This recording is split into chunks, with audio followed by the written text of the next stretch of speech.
ਪਾਉਣਾ ਵੀ ਮਿੱਠੀਆਂ ਹੋਈਆਂ ਸੁਣ ਕੇ ਉਹਦੀ ਹਾਕ ਵੇੜਿਆ। ਯਾਰਣ ਦੀਆਂ ਪਾਵਨ ਗੱਲਾਂ ਕਿਰਨਾਂ ਜਹੀਆਂ ਪਾਕ ਵੇੜਿਆ। ਸਾਜਾਂ ਸੰਗ ਗੀਤਾਂ ਰਲ ਕੇ, ਸਾਜਾਂ ਸੰਗ ਗੀਤਾਂ ਰਲ ਕੇ ਗਰਦੇ ਸਭ ਸੁੰਬਰੇ ਨੇ। ਬਾਬਾ ਤੇਰੇ ਊੜੇ ਐੜੇ ਮਿੱਟੜੀ ਚੋਂ ਪੁੰਗਰੇ ਨੇ। ਬਾਬਾ ਤੇਰੇ ਊੜੇ ਐੜੇ।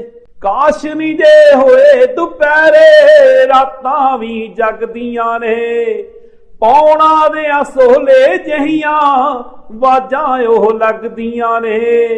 ਕਾਗਜ਼ ਤੇ ਲਫ਼ਜ਼ ਨੇ ਉਕਰੇ, ਕਾਗਜ਼ ਤੇ ਲਫ਼ਜ਼ ਨੇ ਉਕਰੇ।